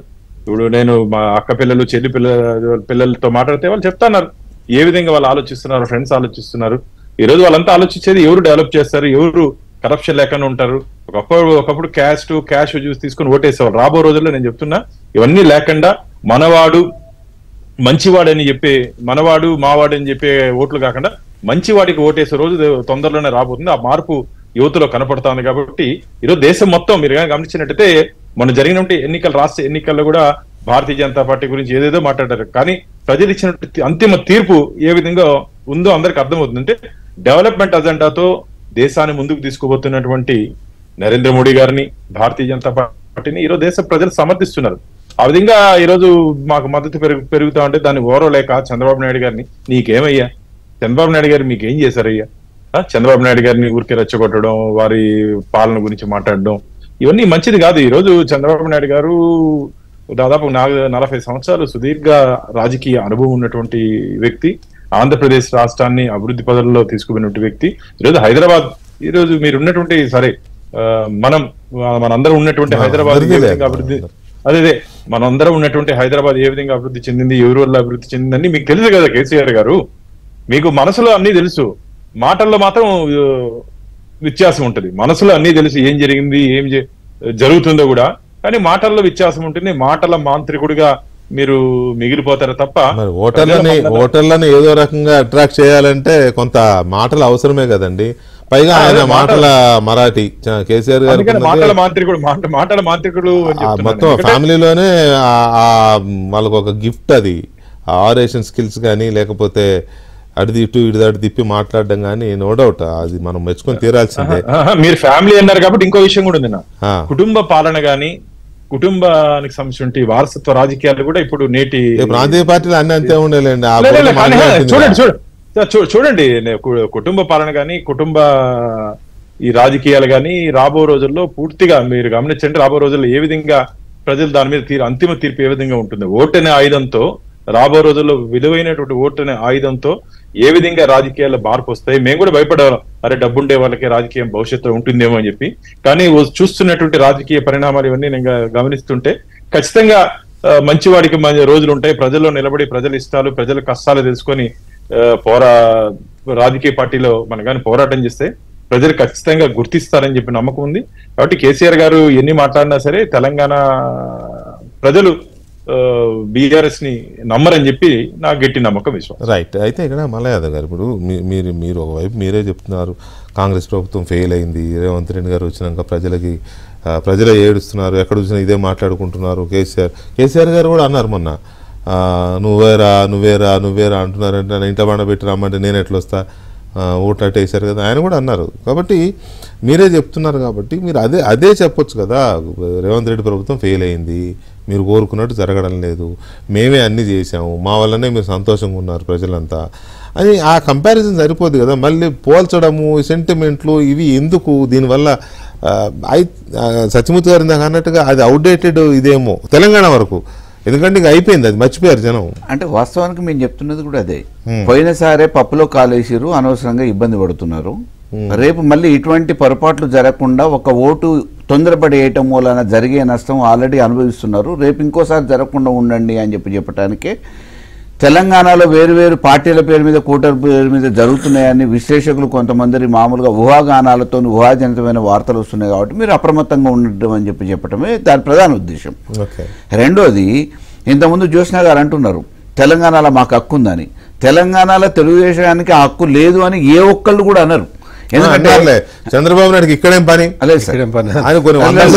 అంటే రాజకీయ స్వాతంత్రం తీసుకొచ్చింది, రాజకీయ సమానత్వం తీసుకొచ్చింది తెలుగుదేశం పార్టీ తెలంగాణలో. ఇది ఎవరు అన్డౌటెడ్, నో డౌట్. ఎందుకంటే బలహీన వర్గాలకు అవకాశం ఇచ్చి పెద్దపీట వేసింది అని అనేది అందరి హృదయాలలో గూడు కట్టుకున్నది తెలుగుదేశం అనేది అందరికి తెలిసిన వార్త రామారావు గారు. అయితే ఆ తర్వాత తెలంగాణ ప్రజల్ని, కార్యకర్తల్ని, నాయకుల్ని వదులుకున్నది ఎవరు అని అంటే తెలుగుదేశమే తప్ప తెలంగాణ ప్రజలు వదులుకోలే. తెలుగుదేశం నాయకత్వమే వదులుకుంది. 2018లో మహాకూటమి పేరు మీద కాంగ్రెస్ వాళ్ళకు సపోర్ట్ చేసింది. కాంగ్రెస్ కి వ్యతిరేకంగా ఆవిర్భవించిన తెలుగుదేశం పార్టీ కాంగ్రెస్ తో జతకట్టి మహాకూటమి పేరు మీద నమ్ముకున్న నాయకత్వాన్ని నట్టేయటం ఉంచింది. ఆ తర్వాత 2023లో పోటీ చేయలే. అవును, పోటీ చేయాలి. అది అది పరోక్షంగా కాంగ్రెస్ కి సహకరించింది.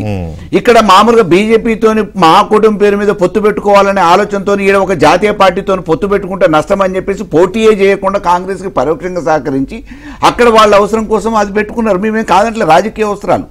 కానీ తెలుగుదేశాన్ని ఈరోజు మామూలుగా నమ్ముకున్న కార్యకర్తల్ని ప్రజల్ని కూడా ఒక రకంగా చెప్పాలంటే వదిలేసుకుంది తెలుగుదేశమే. మళ్ళీ వస్తే తెలుగుదేశాన్ని నమ్ముతారా లేదా అనేది ఒక ప్రశ్న.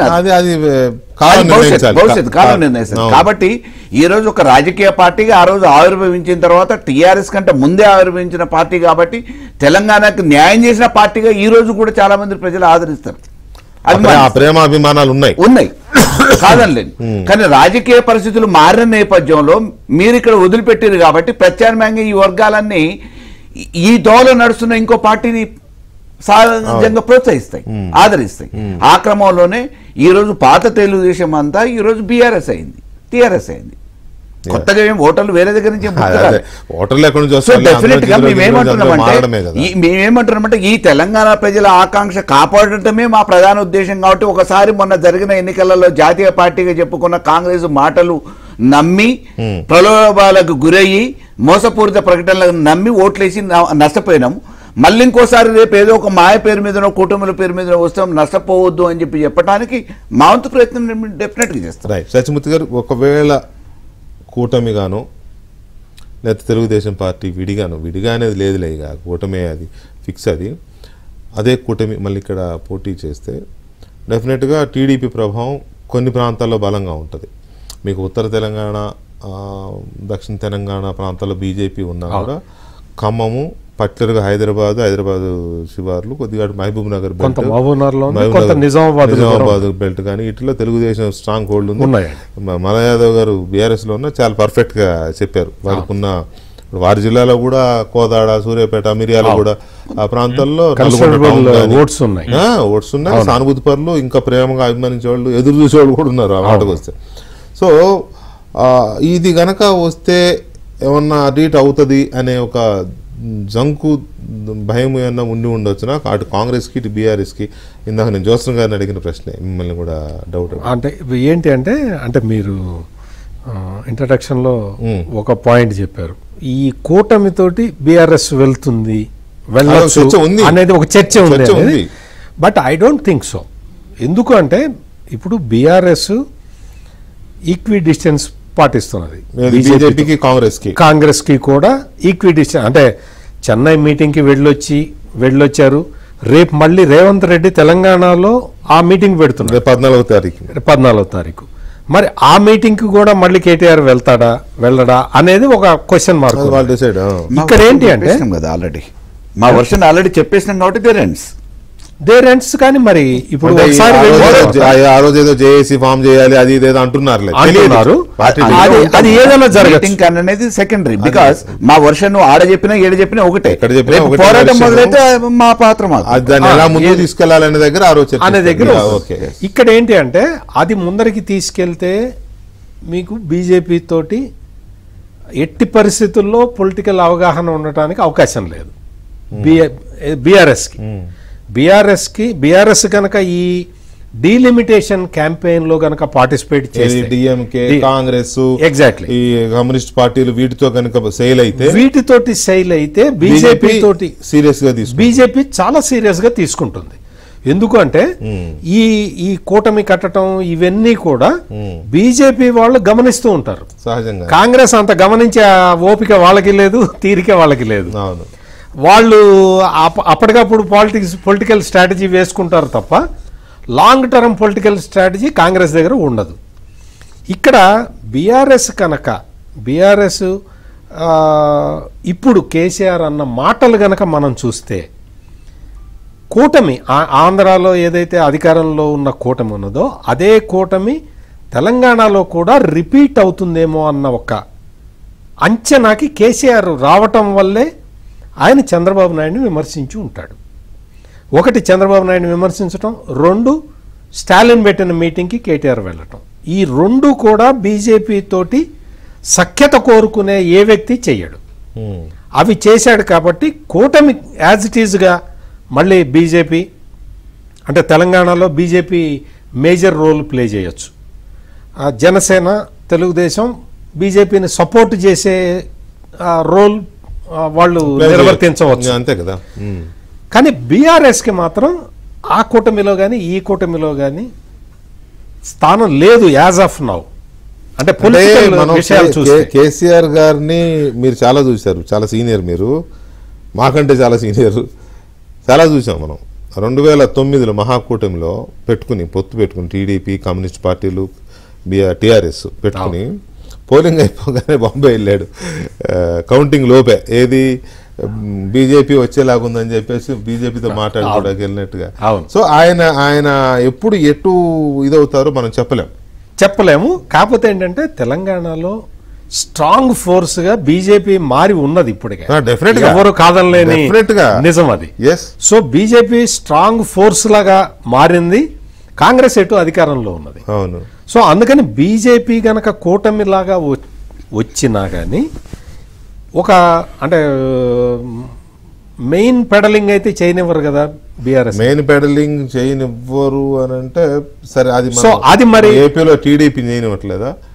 అంటే అది వేరు, ఆ సిచ్యుయేషన్ పొలిటికల్ సిచ్యుయేషన్ వేరు. అక్కడ భారతీయ జనతా పార్టీ కొంచెం బలహీనంగా ఉంది కాబట్టి అఫ్ కోర్స్ ఇక్కడ అంత స్కోప్ ఇచ్చే అవకాశం ఇక్కడ అంత స్కోప్ లేదు. ప్రతి ఎన్నికల్లో బీజేపీ సమానంగా ఉన్నాం కదా అనే పొజిషన్ లో ఉన్నారు. బీజేపీ గెలుస్తున్నది కదా. బీజేపీ దాదాపు 7-8 మంది ఎంపీలతో. సహజంగా జాతీయ పార్టీల దృక్పథం ఎలా ఉంటుందంటే వీలైనంత వరకు ప్రాంతీయ పార్టీలను కొట్టి అవతల పడేయాలని దీంట్లో ఉంటారు కాబట్టి అందుకని ఆ సెనేరియోలో కూడా బీఆర్ఎస్ కి మాత్రం ఇప్పుడు పొలిటికల్ కన్ఫ్యూజన్ లో ఉన్నది బీఆర్ఎస్ పార్టీ.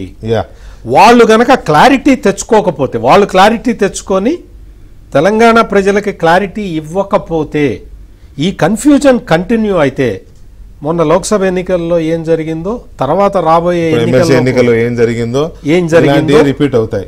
అదే రిపీట్ కావడానికి అవకాశం. Right. Thank you very much Satyamurthy గారు, మల్లయ్య యాదవ్ గారు, జ్యోత్స్న గారు, భానుప్రకాష్ రెడ్డి గారు, థ్యాంక్ యూ వెరీ మచ్ అండి చర్చలో పాల్గొన్నందుకు.